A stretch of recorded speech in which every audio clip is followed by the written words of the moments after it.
حرام کب کماتا ہے آدمی؟ میں آپ کو بتانے کے لیے جا رہا ہوں، بچے کی وجہ سے۔ کنجوس آدمی کب ہوتا ہے؟ بچے کی وجہ سے۔ آدمی جہنم میں کیوں جائے گا؟ بچے کی وجہ سے۔ دھیان سے سنیے گا، جلدی سے نکل جائے گا۔ جب آدمی جیب میں پیسہ ہاتھ ڈالتا ہے پیسہ نکالنے کے لیے، تو اپنے بچے کا منہ دیکھتا ہے، تو پھر ہاتھ خالی نکالتا ہے، پیسہ رکھ دیتا ہے، کیونکہ میں اس کو دے دوں گا تو اپنے بچے کے لیے کیا ہوگا۔ بال بچے کی محبت میں آدمی بخیل ہو گیا، کنجوس ہو گیا، مکھی چوس ہو گیا۔ دوسری بات، بچوں نے، بیوی نے تانا مارا کہ تم نے کچھ نہیں کیا ابھی تک، لوگ مکان بنا لیے، دکان بنا لیے، ترقی کر لیے، تم نے کوئی ترقی نہیں کیا۔ اب بیوی بال بچے کے تانے کی وجہ سے کل سے وہ آنکھ بند کر کے کمانے لگا، حلال کو نہیں دیکھ رہا، حرام کو نہیں دیکھ رہا ہے، جیسا آ رہا ہے ویسا کما رہا، لوٹ کر کے لا رہا ہے، بچوں کو کوٹ کر کے کھلا رہا ہے، بچے کی وجہ سے، بیوی کی وجہ سے حرام کما رہا۔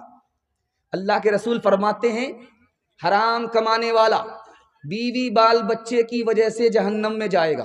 نیکی تو لے کر کے آیا تھا، لیکن بال بچے نے نیکی برباد کر دیا، اب یہ خالی ہاتھ جہنم میں جا رہا ہے۔ کنجوس بنتا ہے آدمی بال بچے کی محبت میں، حرام کماتا ہے آدمی بیوی کے مطالبے پر، اور جہنم میں جائے گا آدمی بیوی کی وجہ سے۔ اس لیے میں ہاتھ جوڑ کر کے آپ سے کہتا ہوں، دوسرے کی دنیا بنانے کے لیے اپنی آخرت برباد مت کیجیے۔ ہر انسان کے 3 بھائی ہیں، ایک بڑا بھائی، ایک سب سے چھوٹا بھائی، ایک بیچ کا بھائی، مجھلا بھائی۔ جو سب سے بڑا بھائی ہے وہ ہر آدمی کے رشتہ دار ہے۔ جب آدمی مر جائے گا تو کندھا دے کر کے قبر تک لائے گا، اور مٹی دے کر کے ایسے بھاگے گا جیسے لگتا ہے کہ جیل سے چھوٹ رہا ہے۔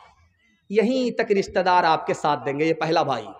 دوسرا بھائی انسان کا پیسہ ہے، آدمی مر گیا، قبرستان پہنچ گیا، لیکن پیسہ گھر ہی میں رہ گیا۔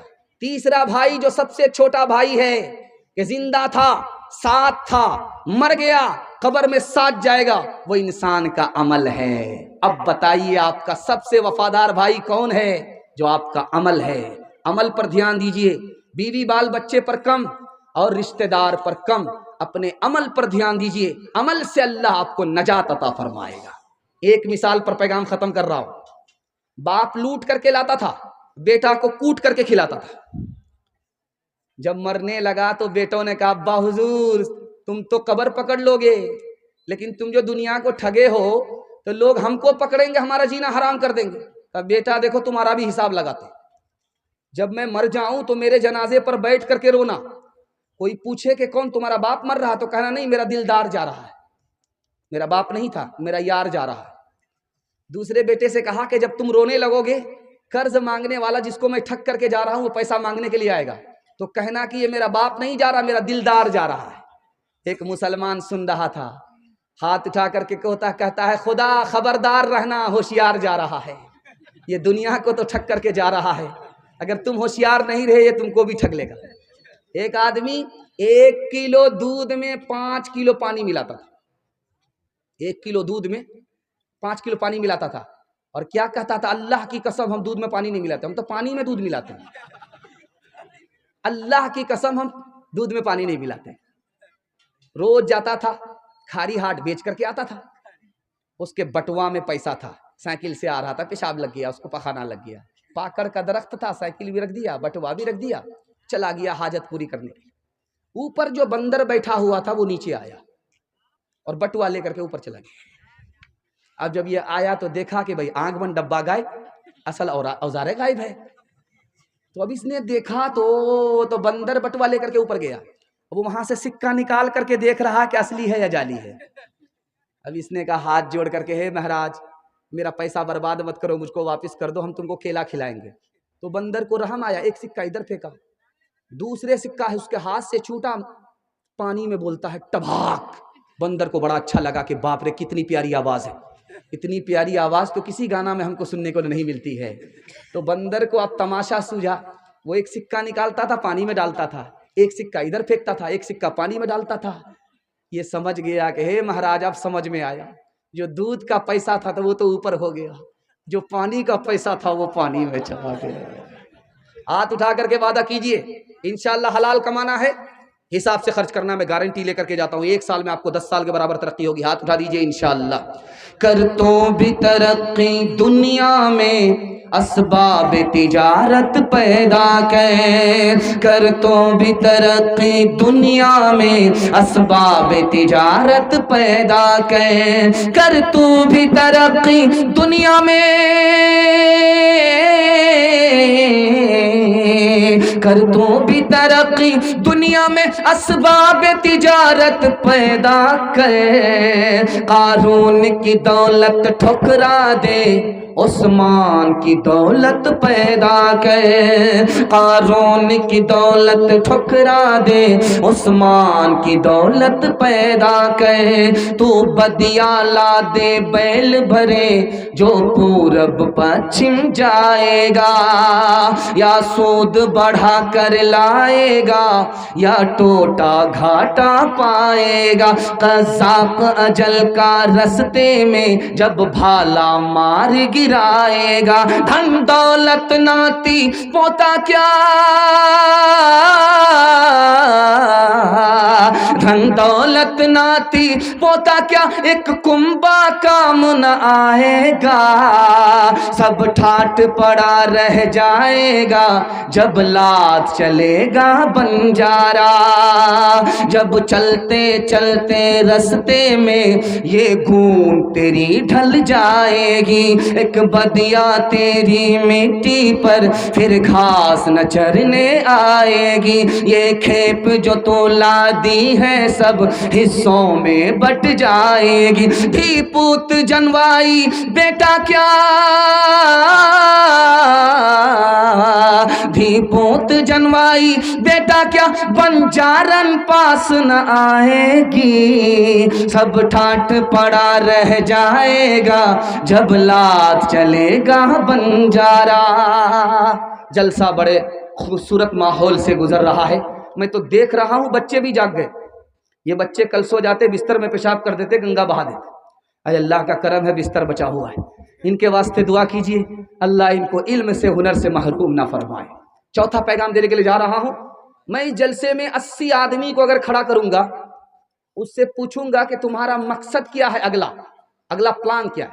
وہ بولے گا مکان بنانا ہے. ایسا مکان بنائیں گے کہ دنیا تعریف کرے گی. اس کے پلان میں کیا ہے؟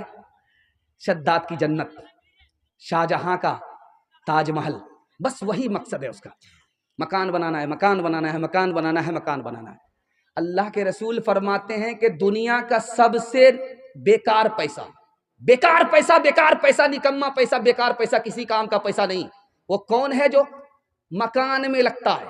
وہ پیسہ پانی میں چلا گیا, وہ اوپر نہیں ہوگا. تجارت میں پیسہ لگاتے تو پیسہ پیسے کو کھینچتا. بے وقوف ہو, مکان میں کمر توڑ پیسہ لگا دیا, دریا میں پانی ڈال, دریا میں پیسہ ڈال دیا. دنیا کا مکان آپ دیکھتے ہیں, آپ کو غم ہوتا ہے. یہ غم کیسے ختم ہوگا یہ آج کے مطالعے میں آپ سنیں گے. دھیان سے رکھیے گا. جب آپ راستے سے گزرتے ہیں, بڑا بڑا مکان آتا ہے نظر, مت دیکھیے. جو چھوٹا مکان نظر آتا ہے اس کو دیکھیے, بار بار دیکھیے, غور سے دیکھیے. بڑا مکان مت دیکھیے, چھوٹا مکان دیکھیے. چھوٹا مکان دیکھیں گے آپ کو خوشی ہوگی. بڑا مکان دیکھیں گے آپ کو غم ہوگا. بڑا مکان دیکھیں گے تو آپ کو غم ہوگا, یار اس کا مکان اچھا ہے میرے مکان سے, آپ کو غم ہوگا. چھوٹا مکان دیکھیں گے تو آپ کو خوشی ہوگی, یار اس کے مکان سے تو میرا مکان اچھا ہے. اور آپ کو خیال آئے گا, میرے پروردگار تو نے مجھے سر چھپانے کے لیے مکان تو دیا ہے, دنیا میں تیرے کتنے ایسے بندے ہیں جو پلیٹ فارم پر سوتے ہیں, آسمان کے نیچے سوتے ہیں, اسے آسمان مکان تک نصیب نہیں ہے. آپ کا دل مضبوط ہوگا. دوسری بات یاد رکھیے, جتنا بڑا مکان آپ بنائیے, ہر مکان میں 2 عیب ہے. 2 عیب. جتنا بڑا مکان بنائیے, جتنا پیسہ خرچ کیجئے, جتنا پیسہ برباد کیجئے مکان کے پیچھے, ہر مکان کے اندر 2 عیب ہے. وہ جتنا پرانا ہوگا اتنا بدصورت ہوگا, جتنا پرانا ہوگا اتنا کمزور ہوگا. اور دوسرا عیب یہ ہے کہ جتنا پرانا ہوگا یا تو مالک کو چھوڑنا پڑے گا یا تو مکان ہی اس سے چھٹ جائے گا. 2 بات میں ضرور ایک بات ہوگی. اور ہر آدمی مکان 4 مقصد کے لیے بناتا ہے. 4 مقصد. پہلا مقصد کیا ہے؟ سر چھپانے کے لیے جگہ مل جائے, یہ مقصد صحیح ہے. دوسرا مقصد ہے مکان بنانے کا, سردی گرمی سے اللہ بچا لے. یہ مقصد بھی صحیح ہے۔ تیسرا مقصد ہے کہ مکان میں آئے تو ذرا سکون ملے، بے چینی ختم ہو جائے، یہ مقصد بھی صحیح ہے۔ چوتھا مقصد ہے ایسا مکان بناؤں گا کہ گاؤں میں اس سے بڑا کسی کا مکان نہیں ہوگا، سب میرے مکان کی تعریف کرے گا۔ اگر اس خیال سے آپ مکان بناتے ہیں تو مکان بنانے کے بعد بھی آپ گنہگار ہیں۔ دھیان سے سنیے گا جو میں آپ کے سامنے مطالعہ رکھنے کے لیے جا رہا ہوں۔ مسلمان بادشاہ، اس کا نام مسلمان بادشاہ برونائی کا سلطان، جانتے ہیں 1 گھنٹہ میں کتنا پیسہ کماتا تھا؟ 1,35,000 1 گھنٹہ میں کماتا تھا۔ مسلمان بادشاہ برونائی کا سلطان کتنا کماتا تھا 1 گھنٹے میں؟ 1,35,000۔ یہ پیسے کا وہ کیا کرنے لگا؟ اس کے دماغ میں بھوت سوار ہو گیا شداد کی جنت کا، کہ میں ایسا مکان بناؤں گا کہ دنیا میں کوئی ایسا بادشاہ ایسا مکان بنایا ہی نہیں ہوگا۔ اس نے جانتے کتنا بڑا مکان بنایا؟ اس میں کتنے کمرے تھے؟ 1787 کمرے تھے، 1787 کمرے۔ اور یہ جو لائٹ ہے 560 فانوس، اور بیت الخلا 257، سیڑھیاں 44، اور اس کو صرف 2 بیوی تھی۔ 2 بیوی کے غسل خانے کتنے بڑے تھے؟ 5 بڑے بڑے تالاب، مہانندا فیل، کانکی فیل، 5 بڑے بڑے تالاب اس نے بنائے تھے بیوی کو غسل کرنے کے لیے۔ اور مسلمانوں کی حالت یہ ہے کہ ہر سال 15 سے لے کر کے 20,000 لوگ بھوک کی وجہ سے ایڑیاں رگڑ کر کے مر جاتے ہیں۔ جھوٹی شان دکھانے کے لیے ہمیں پیسہ ہے، اور بھوکوں کی جان بچانے کے لیے ہمارے پاس پیسہ نہیں ہے۔ آخری مثال پر پیغام ختم کر رہا ہوں، دھیان سے سنیے گا۔ شاندار محل ہے، بغل میں جھوپڑی ہے، بڑھیا رہتی ہے، جھوپڑی ہے اور شاندار محل ہے۔ جھوپڑی کا دھواں نکل کر کے محل میں آتا ہے، محل کالا ہو جاتا ہے۔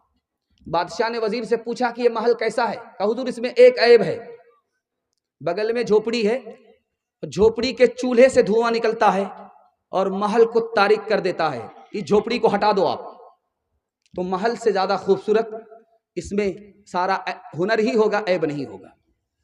تو بادشاہ بڑھیا کے پاس گیا، بڑھیا سے کہا اماں تیری جھوپڑی کے دھوئیں سے میرا مکان سیاہ ہو گیا، کیوں ایسا کرتی ہو؟ تو کہا میں کھانا پکاتی ہوں۔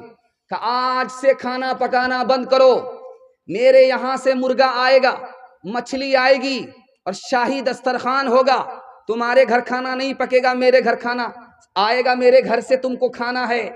تو بڑھیا نے جواب دیا کہ پورے ملک میں ہزاروں لوگ بھوکے سوتے ہیں، میں تمہارے گھر کی مچھلی کھا نہیں سکتی، مرغا کھا نہیں سکتی۔ کہا اماں ایک کام کرو، یہ جھوپڑی یہاں سے ہٹا لو، جھوپڑی یہاں سے ہٹا لو، جتنا پیسہ مانگو گی میں دینے کے لیے تیار ہوں، یہ جھوپڑی یہاں سے ہٹا لو، میں تم کو اس کے بدلے بہتر سے بہتر زمین دینے کے لیے تیار ہوں۔ بڑھیا کا جواب سنیے، اس نے کہا کہ دیکھو یہ جھوپڑی یہیں رہے گی، میں اسی میں پیدا ہوئی ہوں، میں اسی میں مروں گی، میری چھوٹی سی جھوپڑی ہے، میں تمہارے محل پر بری نظر نہیں ڈالتی، تمہارا اتنا بڑا محل ہے تم میری جھوپڑی پر بری نظر ڈالتے ہو، تمہارے پیٹ میں بھوک نہیں ہے، تمہاری آنکھ میں بھوک ہے، آنکھ کی بھوک کی وجہ سے انسان نہیں رہتا، کتے سے بدتر ہو جاتا۔ آخری مثال ہے، پیغام کو ختم کر رہا ہوں، ذرا دھیان سے سنیے گا۔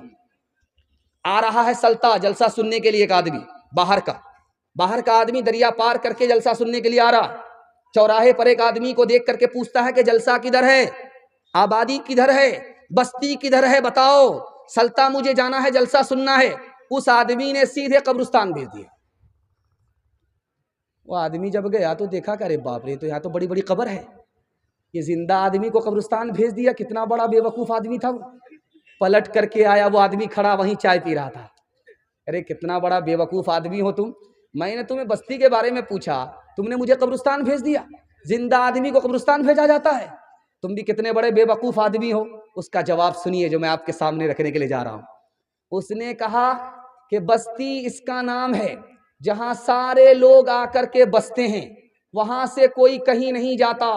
میں نے قبرستان کو دیکھا ہے، یہاں سب لوگ آتے ہیں لیکن یہاں سے کوئی کہیں نہیں جاتا، اصل بستی تو اسی کا نام ہے، اس کا نام نہیں ہے۔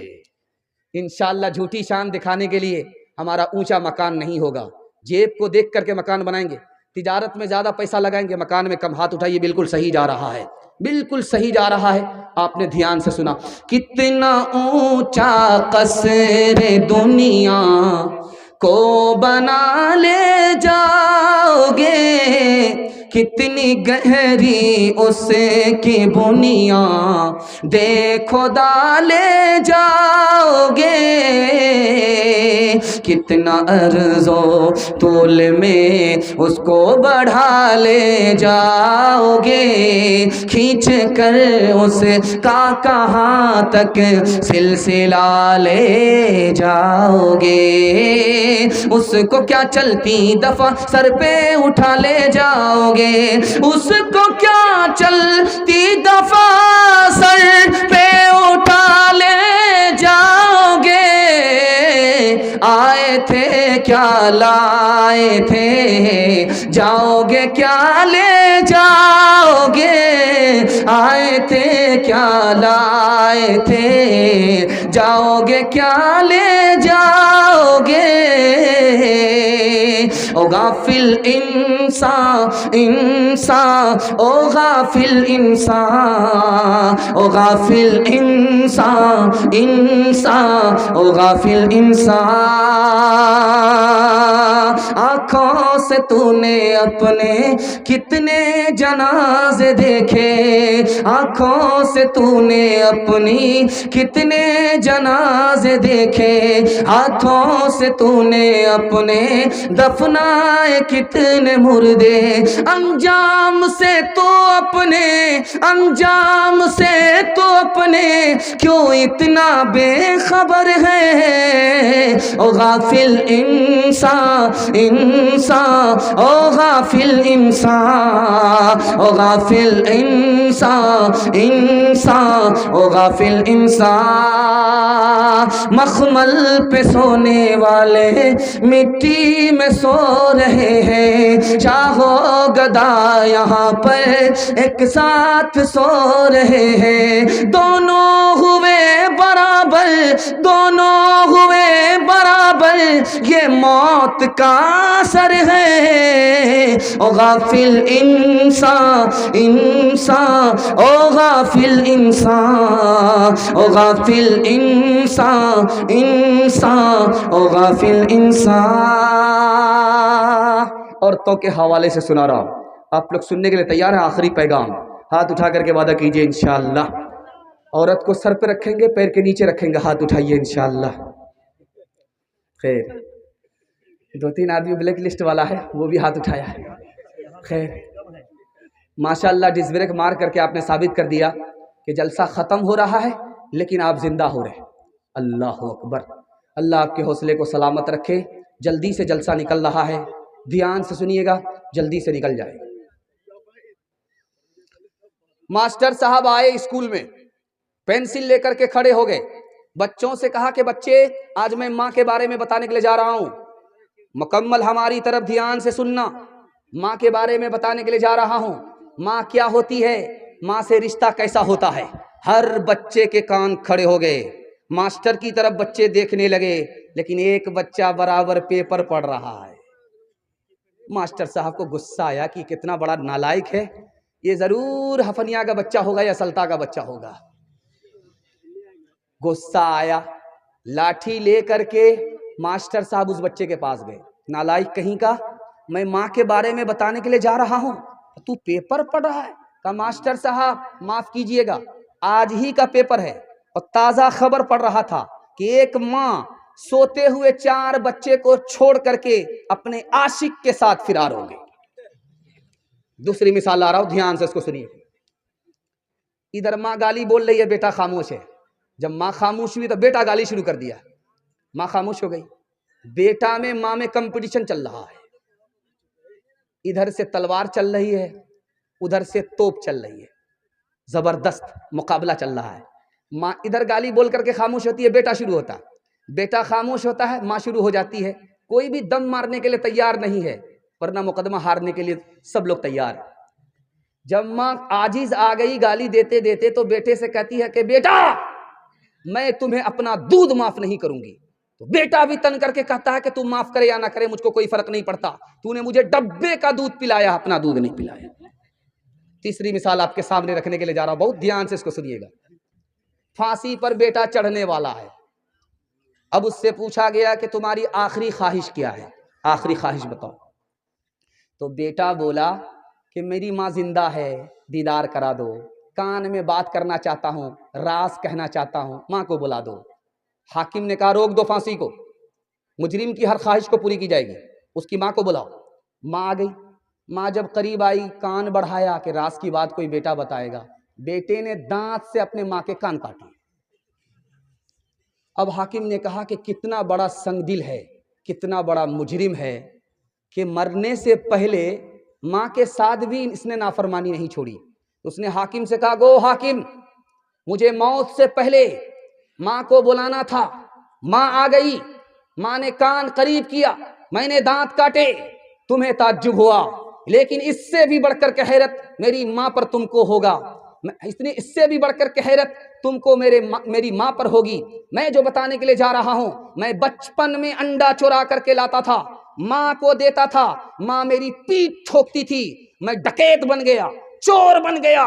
یہی ماں اگر کان کے نیچے ایک تماچا لگا دیتی, میری چوری چھوٹ جاتی, ڈکیتی چھوٹ جاتی. اس ماں نے مجھے ڈکیت بنایا, اسی کی وجہ سے میں پھانسی پر چڑھ رہا ہوں.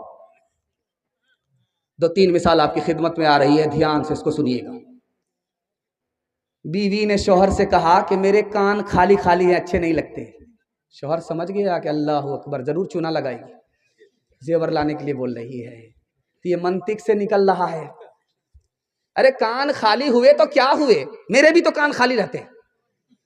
تو بیوی قریب آئی, کہا کہ یہ جو میرے کان ہیں نا یہ زیور پہننے کے لیے ہے, اور جو تمہارے کان ہیں میری فرمائش سننے کے لیے. اگر فرمائش نہیں سنو گے تو یوں تیرے کان کو میں مڑوڑ دوں گی. دوسری مثال آ رہی ہے, دھیان سے سنیے گا. ایک بس ادھر سے آئی, ایک بس ادھر سے آئی, دونوں ٹکرا گئی, تماشا ہو گیا. سارے گاؤں کے لوگ جمع ہو گئے. دیکھا تو کسی کی ہڈی ٹوٹی ہے, کسی کا سر پھوٹا ہوا ہے. سب لوگ خاموش پڑے. ایک عورت چلا رہی ہے, زور زور سے چلا رہی ہے, رو رہی ہے. اس عورت سے کہا کہ یار اتنا نقصان لوگوں کا, یہ خاموش ہے, تمہارا ہلکا سا نقصان ہے, تمہاری انگلی کٹی ہے, وہ بھی چھیل گئی ہے, مکمل کٹی نہیں ہے, اس کے لیے تم اتنا شور کر رہی ہو. کہ میرا بہت بھاری نقصان ہوا ہے. کہا کیا نقصان ہوا؟ کہا میری وہ انگلی کٹ گئی جس سے میں شوہر کو نچایا کرتی تھی. عورت اور مرد دونوں کا مجمع تھا, دونوں کا مجمع, ایک طرف عورت کا ایک طرف مرد کا. ایک پرچی آ گئی مقرر صاحب کے پاس, ایک سوال کا جواب دیجئے. ایک مرد 4 شادی کر سکتا ہے, اس کی 4 بیوی ہوتی ہے ایک وقت میں, لیکن ایک عورت کے 4 شوہر کیوں نہیں ہوتے؟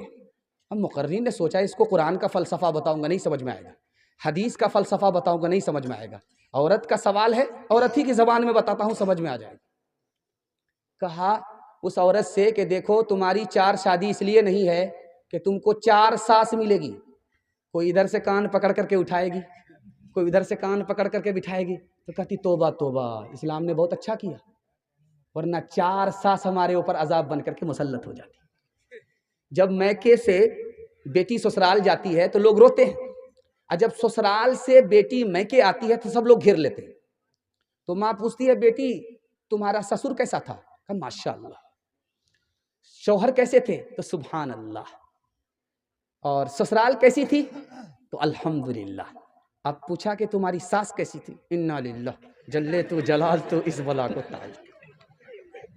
ماں کو سمجھ میں آ گیا, اس کو سب پسند ہے لیکن ساس پسند نہیں ہے.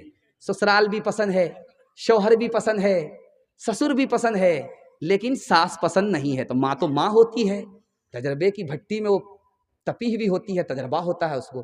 بیٹی کی نبض پکڑ کر کے پوچھا بیٹی میرے ایک سوال کا جواب دو, تمہاری جو شادی ہوئی تھی تم کو میکے سے سسرال کون لے کر کے گئی؟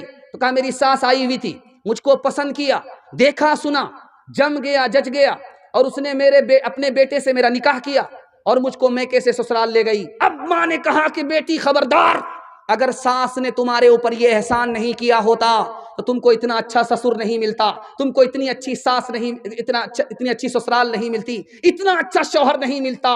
اب بیٹی کو سمجھ میں آیا کہ ساس دشمن نہیں ہوتی ہے بلکہ ماں ہوتی ہے یا ماں کے برابر ہوتی ہے۔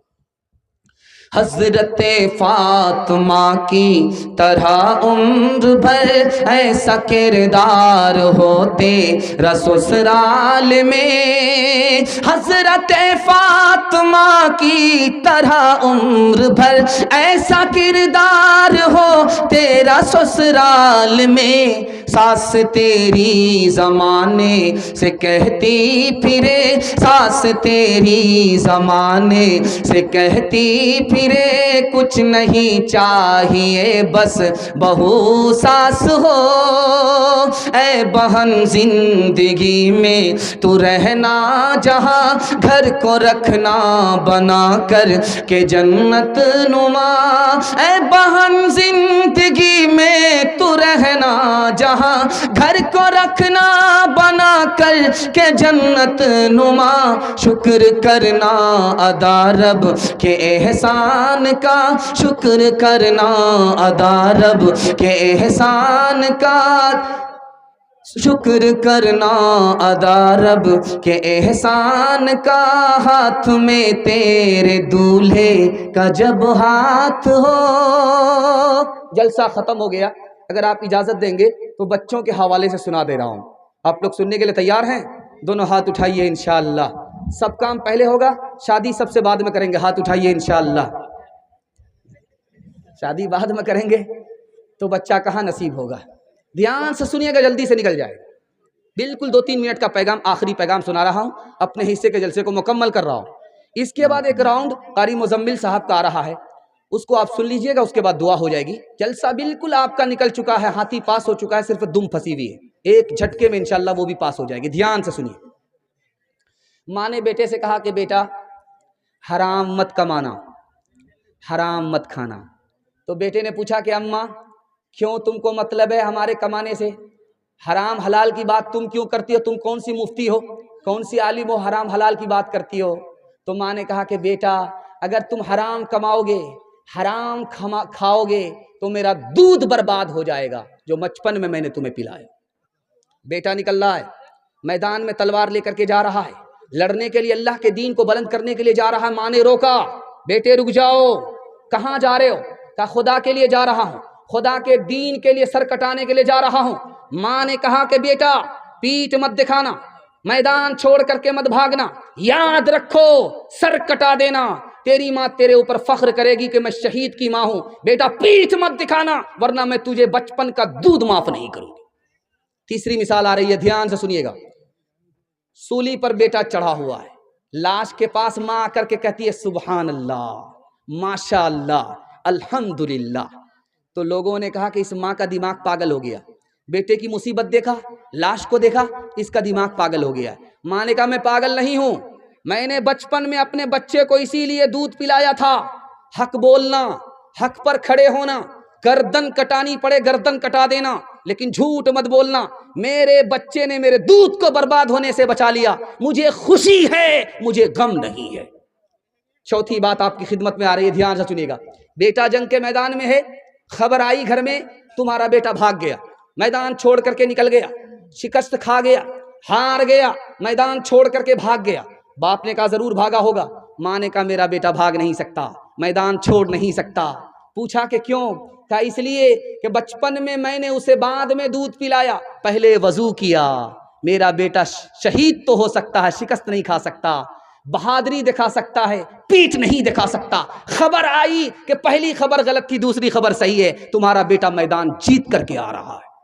آخری مثال، پیغام ختم کر رہا ہوں۔ جتنا کالا بچہ کسی ماں کو ہوتا ہے وہ اتنا صابن لگاتی ہے، 72 مرتبہ صابن لگاتی ہے اپنے کالے بیٹے کو کہ کسی طرح گورا ہو جائے۔ وہ صابن تو کالا ہو جاتا ہے لیکن بیٹا گورا نہیں ہوتا۔ وہ کالا بیٹا ماں کو 14ویں کا چاند معلوم ہوتا ہے۔ ماں نے پیارے بیٹے کو بٹھایا بغل میں، کہا کہ بیٹا تو بہت کالا ہے، تم کو کوئی بیٹی نہیں دے گا، کوئی کرسی نہیں دے گا، بٹھائے گا نہیں۔ بیٹا ایک کام کر، لوگ تم کو سر پر بٹھائیں گے۔ اب بیٹا کا کان کھڑا ہوا کہ میں تو کالا ہوں، میری ماں صحیح کہہ رہی ہے، میں بدصورت ہوں، مجھ کو کوئی عزت نہیں دے گا۔ تو ماں سے کہا اماں کیا کام کرنا پڑے گا؟ بیٹا ایک کام کر لے، رات دن ایک کر کے علم حاصل کر لے۔ تم جو علم حاصل کرو گے تو اللہ تم کو ذلت سے نکالے گا، عزت کی چوٹی پر پہنچائے گا۔ تم کالے ہو، لوگ تمہارا جوتا اٹھائیں گے، ترتھی پر بٹھائیں گے۔ بیٹے نے رات دن ایک کر کے ایسی محنت کی کہ اللہ نے اس کو مکہ کا قاضی بنا دیا۔ میرے بچے تیرے انجام سے جی ڈرتا ہے، تیری دشمن ہی نہ ثابت ہو جوانی تیری، کانپ جاتی ہے جسے سوچ کے ممتا میری، کسی برے انجام کو پہنچے نہ کہانی تیری، تیرے بچپن کو جوانی کی دعا دیتی ہوں، اور دعا دے کہ پریشان سی ہو جاتی ہو۔